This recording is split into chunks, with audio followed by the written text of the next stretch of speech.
Thank you. Thank you all for joining us.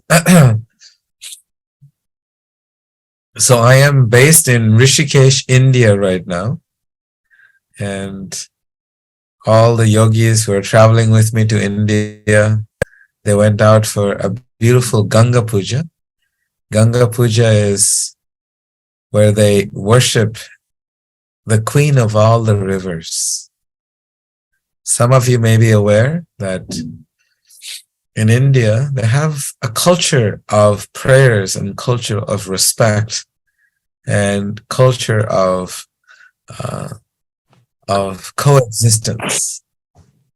So one of the biggest issues that's because mostly everybody on the trip is their first time to India.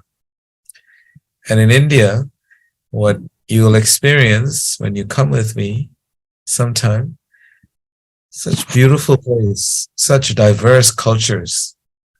And one of the most fascinating things about this yatra, this journey of the heart to a physical location of energetically charged places, is you'll be going through the cities and you'll see this coexistence is all pervasive.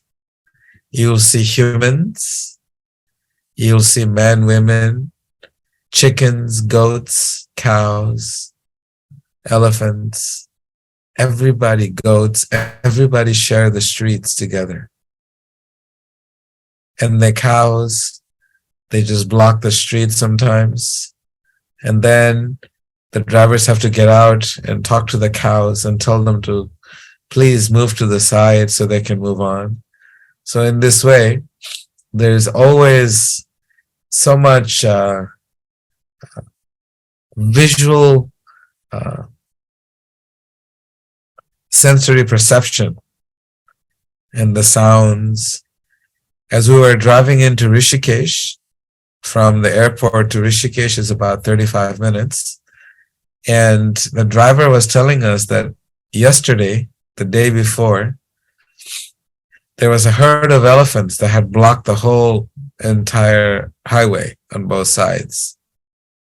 And the reason they did that is because one of the baby elephants was captured by someone, and often they capture the baby elephants to domesticate them and use them from circuses and things like that. So the herd of elephants, what they did is they just blocked the traffic on both sides. They just blocked the whole interstate. And finally, the forest department found the baby elephant and brought it to the herd.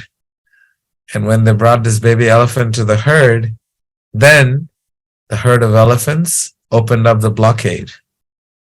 So they basically literally stopped the movement of humans, because we humans have encroached into their space, into this Himalayan mountains, because it has become a big tourist attraction.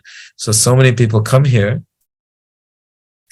And so these elephants were like, no, this is our space. Please bring me back my baby. So when the elephant baby was returned back, everything, life was back to normal. So I thought it was really interesting how in this country there's so much coexistence. So we are going to continue with this topic of Vandanam, of prayers, because the very place that I'm in right now, this place called Rishikesh, this is the land of Lord Shiva. Shiva is the personification of destruction, is the personification of the three modes, one of the three modes, which is called the mode of ignorance. And so in this place, Rishikesh, historically proven that thousands of years ago, this place used to be a very dense jungle with, this is like the beginning of the Himalayan mountains. And it gets higher and higher and higher and higher. There used to be thousands and thousands of sages who used to live in this region that I'm in right now. Of course, I'm staying in a hotel on the bank of the Ganga called the Divine Resort. And it's literally on the bank of the Ganga. You can just go down and you can go into the Ganges and take a beautiful bath. And that's where I got a little cold because of the cold Ganges water, and I was a little inconsiderate. I spent too much time in the Ganga, but I'm okay. So, in this beautiful place, thousands of sages, imagine, they're calling my room bell, but I'm sure they can wait. So, thousands of sages meditated in these mountains and the caves and further going up. And I was thinking, we're talking about Vandanam. It's a place of meditation.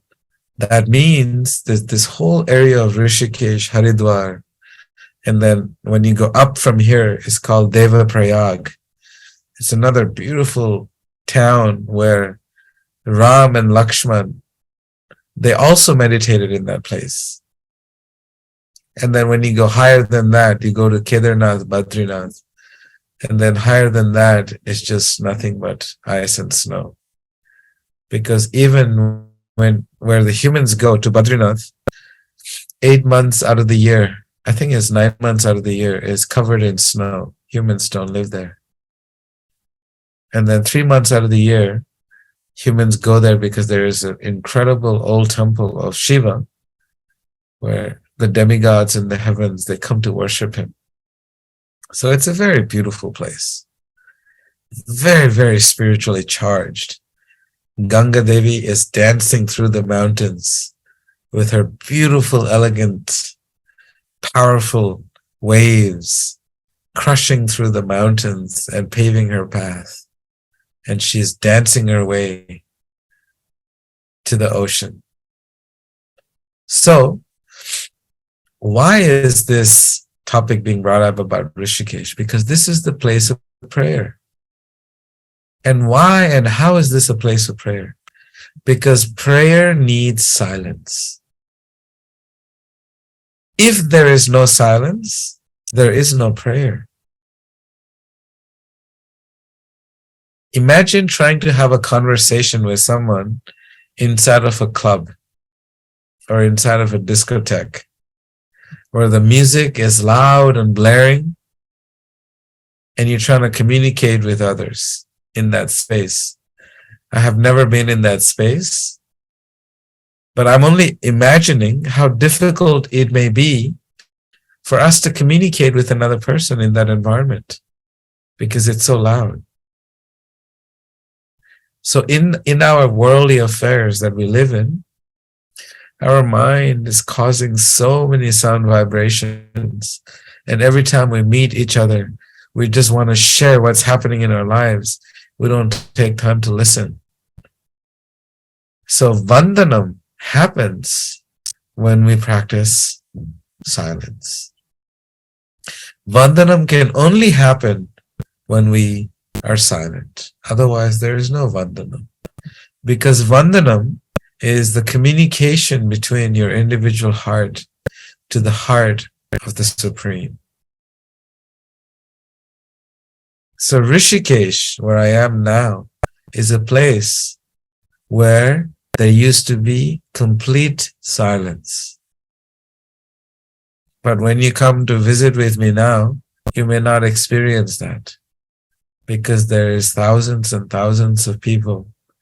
Every day there's bus loads of foreigners who are coming because they will be here November through March to learn, practice, meditate, bathe in the Ganges.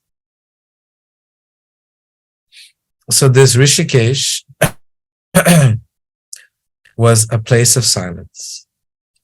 Why is it so important to practice silence? Why is it that silence is needed in order to practice Vandanam, to communicate from the heart? Because the communication of the heart, which is Vandanam, is not something that is requires the mouth to speak, eyes to see, ears to hear. It is a communication of two hearts, one heart communicating with another heart. So in Rishikesh here, the sages used to meditate and offer prayers from the heart to communicate with the heart of the divine. And that's why this place became supremely charged with spiritual energies. And on top of that, we have this incredible Ganga, the queen of all the rivers, the most sacred river described in the yoga text. That's why the sages used to come and meditate on the banks of this river. What is the significance of this river? Every day we are sitting here and we are doing kirtan to Ganga, and they are worshipping Ganga with beautiful fires and flowers and incense. Millions and millions of people in India worship Ganga, Ganga Devi, or goddess of the rivers, or the queen of all the rivers, the most sacred river, because she is the source of happiness and joy for over 1 billion people. And the sages understood there's something beyond just the river flowing of Ganga. There is an energetic, spiritual energy that she brings to this world. She is what we called in medical terminology the CSF, the cerebral spinal fluid that is within our body. Deb, you must know this because you're a nurse. You know this beautiful, clear liquid in our body where our brain is floating in that beautiful liquid. And it goes all behind our spine. It holds us together, keeps everything lubricated. So Ganga Devi is considered to be the CSF, the cerebral spinal fluid of the entire planetary system. She is the lifeline. She carries the spiritual energy to completely transform and transcend our physical existence. Just by coming in contact with her, our consciousness rises. Just by coming in contact with her, our mental suffering and pains disappear. I know when Narayani Devi came with me last year, she was bathing in the Ganga and she was having some difficulties in her life. She may not realize it, how the miracles have been happening in her life since then. So being in the lap of Mother Ganga, the most purified, the most sacred holy river in India, her life has already changed so much. So this is how simple things happen in your life and how magical, mystical things happen when you truly, sincerely bathe in the rivers of Ganga Devi. So the sages that lived in Rishikesh, they bathed in the Ganges River every single day and meditated in silence. Through the blessings of Ganga Devi, all the sages who meditated here, they were living in a space of union with God, with the divine. And Ganga Devi, her source, according to the yoga text, is from the spiritual world. She is not her source, her origin is the spiritual world. She comes all the way from a place called Goloka Vrindavan. Because when science, they do research, they find that she's coming out of this place, Gangotri, Yamunotri, and Gomukh, coming out of the mountains. But above that is just snow. And is coming up from very, very high places. Materially speaking, they can't find the source. Whatever source they find, and they give it a name. But her source, according to the Vedas, it is explained that she was in the spiritual world very peacefully, sharing her love with everyone, providing for everyone. That's what mothers do. And one of her children in the earthly planet, his name was Bhagirath. He was a prince. And he wanted salvation for his ancestors who were cursed by a sage named Kapila. And his ashram was near the ocean, Indian Ocean. So this great prince, Bhagirath, he prayed and he did penance with such sincerity and humility and such determination that he was able to get the blessings of Shiva. This is his region. We are in his territory. All these mountains, this is where he lives. Up, up, so high that no one can ever reach. So Lord Shiva came to him in his meditation, in his prayerful meditative state. And he offered this prince, Bhagirath, I'm so satisfied with your sincerity and humility. Please ask me of a benediction, of a boon. How can I help you? What is it that you desire? And Bhagirath simply begged. He said, my dear Shiva, they said, my dear Lord Shiva, I would like your blessings to please help me to liberate, to free my forefathers from a curse because their bodies were burned to ashes by this sage Kapila. They were a young prince and they were just misbehaving and disturbing the meditation of this sage Kapila. So Kapila was very disturbed by the sheer power of his meditation. He looked at them and he burned them to ashes. This is thousands of years ago. Sages are extremely powerful. So Lord Shiva said, I'm happy to serve you, my dear prince, O Bhagirath. But I recommend that you please pray to Ganga Devi because she lives in the spiritual world. If anybody touches the water, touches her body, she is so pure that you'll be able to eradicate all the sins that anyone has ever committed. So Ganga Devi was the solution that Lord Shiva had prescribed to this prince.